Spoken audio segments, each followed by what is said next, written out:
Over the years, we have had many asymmetrical games come and go, with many of them dying for one reason or another. But with this year, 2023, we have another shot at an asymmetrical coming into the space and possibly surviving with the addition of Texas Chainsaw Massacre. Now, unlike some asyms that try to copy the king of the genre, Dead by Daylight, neither copying the 1v4 format or copying the objective format or some other aspects of the game, Texas Chainsaw has a lot more differences than anything else, and it's for the better. The first biggest change is that Texas Chainsaw Massacre is a 3 versus 4, with 3 killers and 4 survivors. So it's more akin to a team versus team game, but it also still retains the asymmetrical nature of there only being 3 killers, 4 survivors, and both of them having opposing roles, with one trying to stop the other, with the family trying to stop the victims from escaping, and the victims trying to evade the family and trying to escape.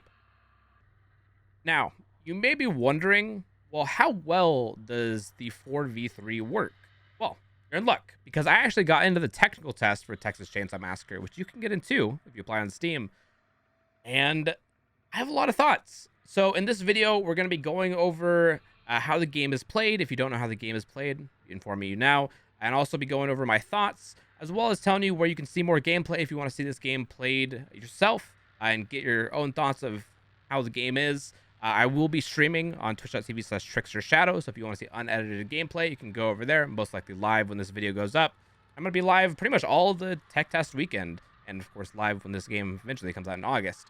Yeah, if you want to see unedited gameplay, you can go there. Otherwise, let's jump into it. So as of recording this video, I've played about 5 hours of Texas Chainsaw Massacre, putting time both into Victim, which is this game's version of Survivor, as well as Family, which is this game's version of Killer. Now, to explain both roles, I think it would be best if I explain the victim first. Because I think in order to understand this game, you got to understand what one role is trying to do and try to figure out what that role is trying to do so the other role makes more sense of why they're trying to prevent that from happening. So, the victims. There are 4 victims that are currently in the game. There should be more on release because they have some content locked behind this game not being fully out yet. So on release, we may see some more victims that are coming out. There's 4 victims that can be played in a match, with these victims having unique abilities, with some of their abilities making them more adept at lockpicking, some of their abilities making them more adept at getting hit and having more health, as well as there's one character who can hear really well and tell where the family is. So they can play a little bit more stealthy, of course. And there's many more abilities, with more on the way whenever this game releases. Now, the goal of the victims is to try to evade the family while they try to use one of 4 means of escape in order to get out of the match and win. Now, these means of escape can be as simple as running out the front door and going out to the street and running away, or running out the back field and getting away from the house. Or they can be as complicated as going up to the attic, reinstalling a fuse, and running down to the basement to escape the basement exit, or reinstalling a valve in order to repump the valve gate and escape through the valve gate. Now, the victims can escape through all the same method of escape, but of course, that depends on them being together. That depends on the family and how they respond to what the victims are doing. Depends on a lot. And so in most games, you may be separated from your team and have to try to escape on your own, or you could be working with somebody else trying to open up a very complicated exit in order to try to escape. It really varies from match to match.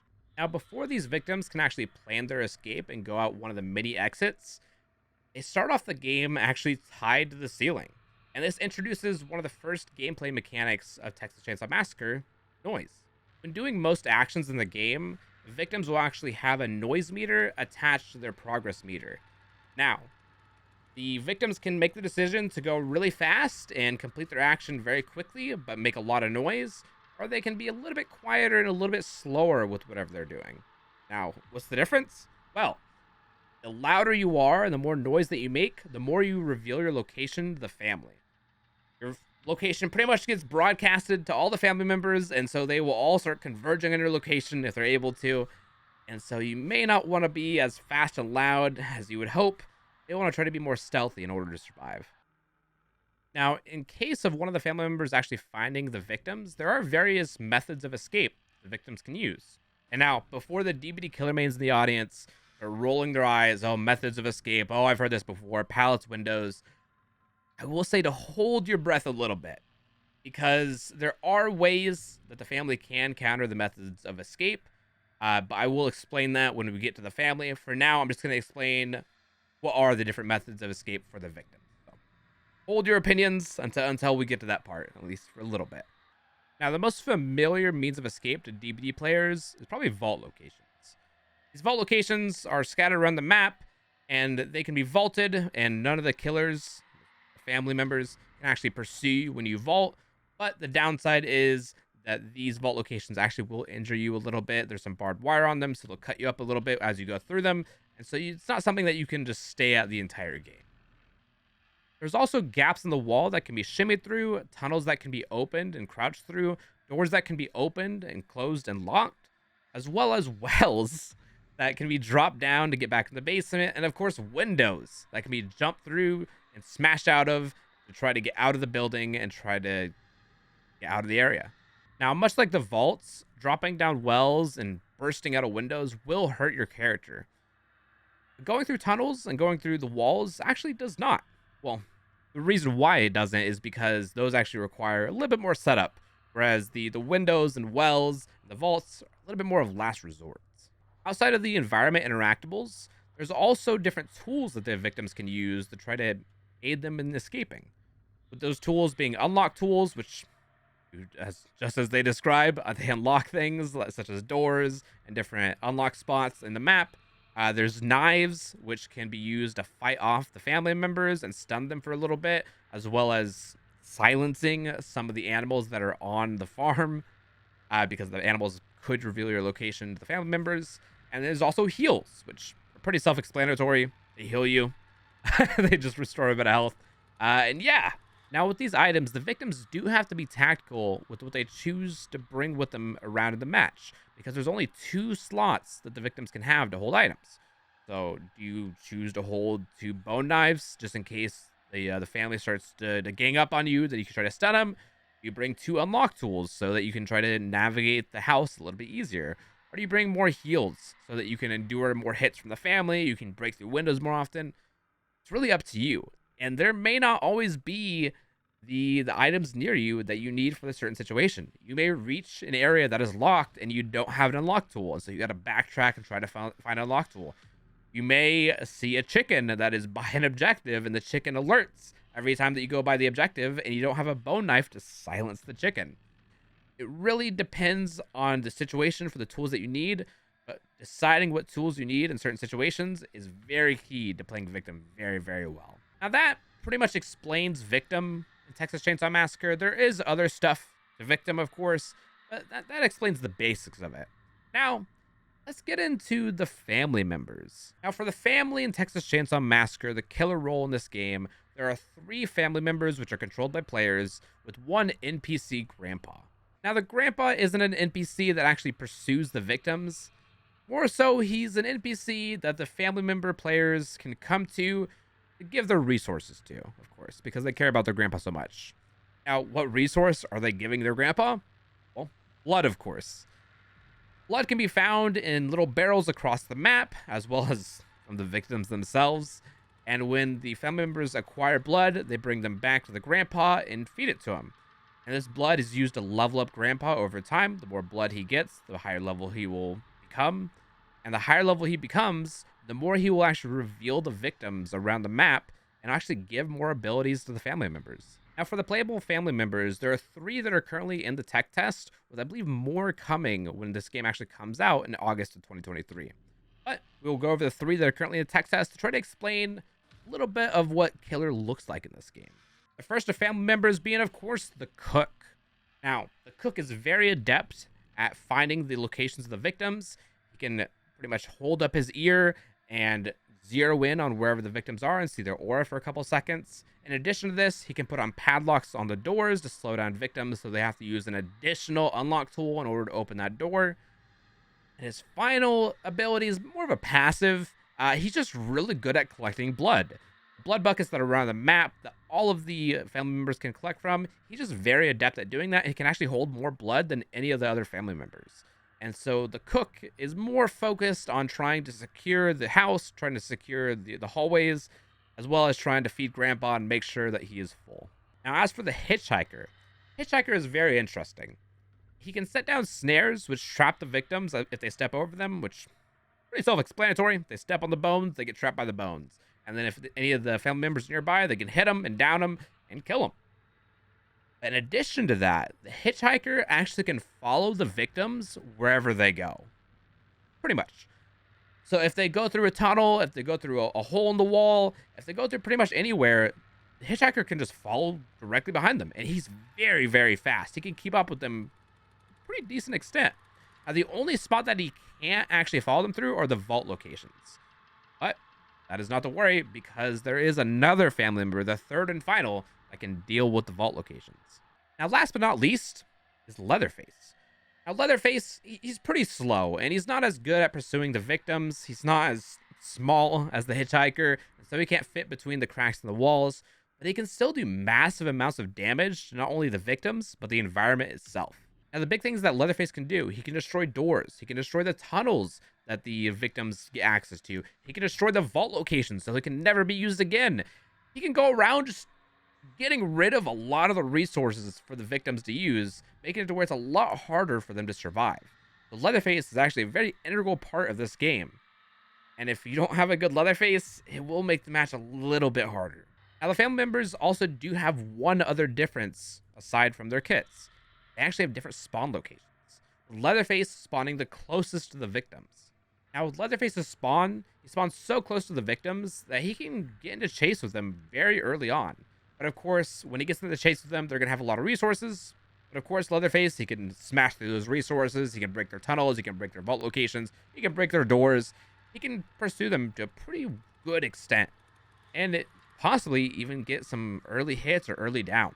Now, as for the cook actually spawns inside of the house, just above the basement.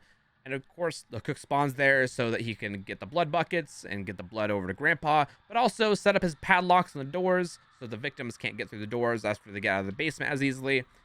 And just pretty much go around just inspecting, trying to make sure that everything is secure in the house.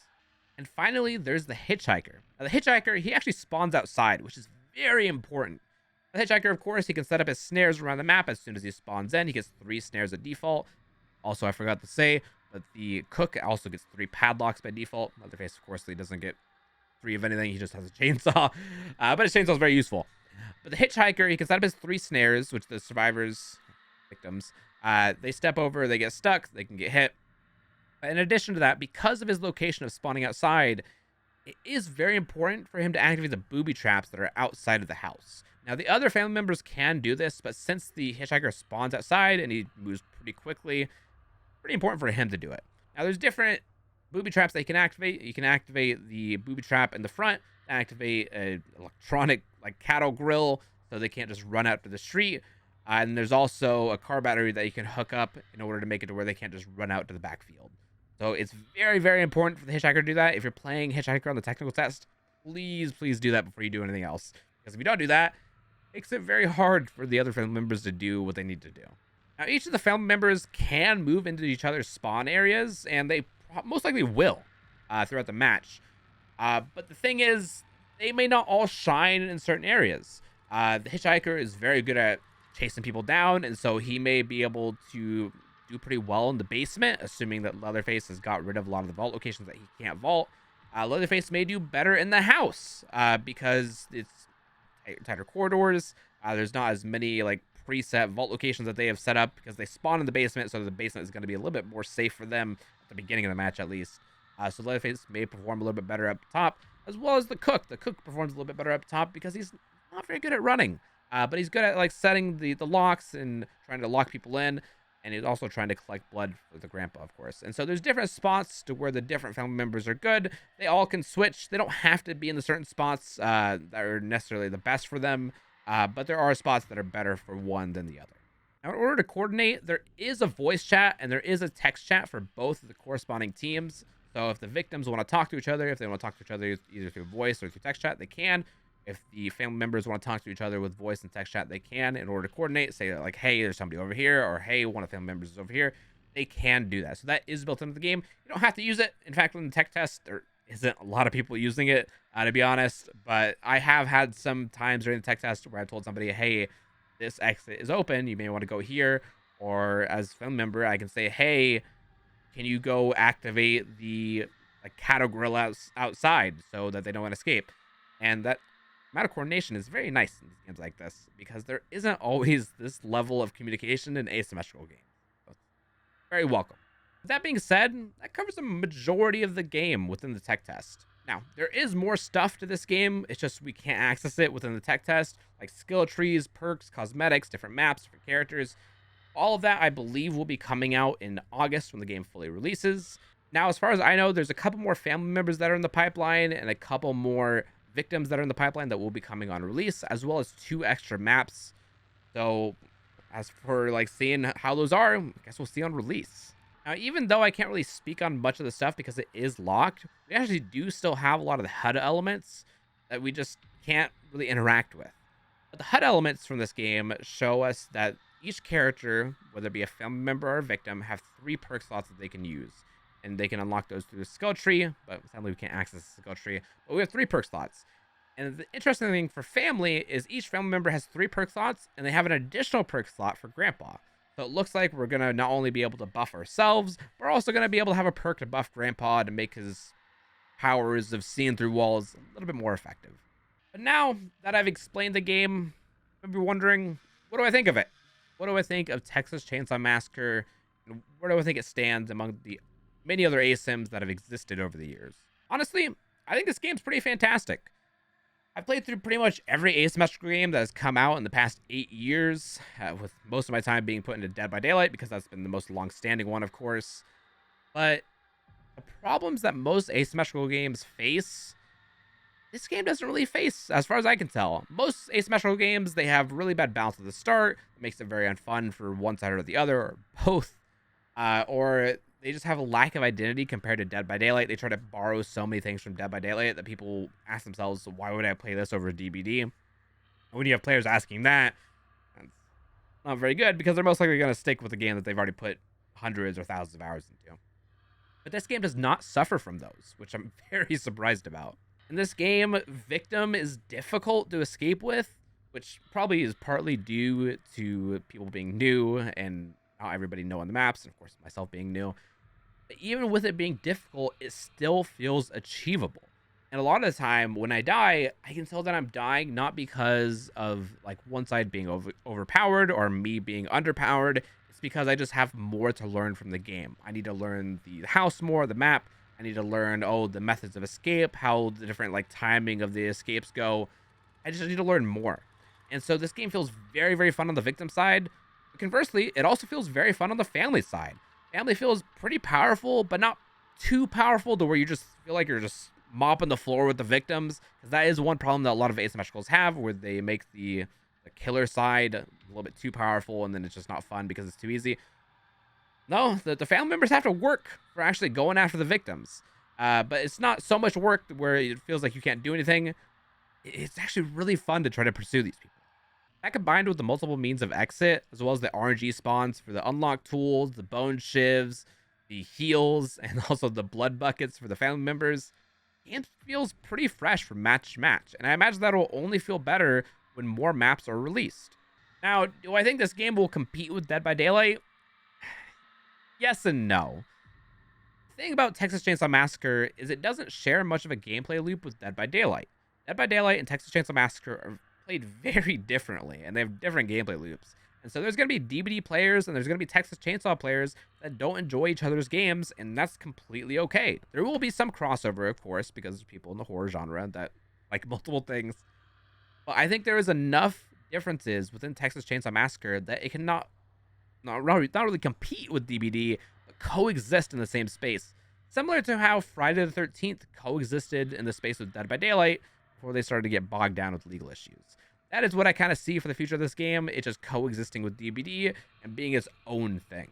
Now, as for the future of this game, because everybody's always worried about the future of asymmetrical games and really the future of any multiplayer game, the future looks bright. This game is going to be day one on the Xbox Game Pass, so it's going to have a swelling player base.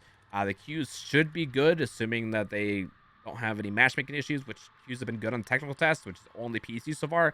That's a good sign. Matchmaking servers seem to be doing their job. My only concern is that we haven't seen the grind for Texas Chainsaw, because it's all locked in the tech test. We can't see it until its actual release in August. And that does make me wonder, because while this game is very fun on its own, and it's very fun to just play even without any grind in the tech test, grind is somewhat needed in modern multiplayer games. Because if players don't have something to work towards, they may not keep on playing from match to match because they have so many battle passes to get to, or so much grind in other games to get to. They may play a little bit of Texas Chainsaw and then go on to something else.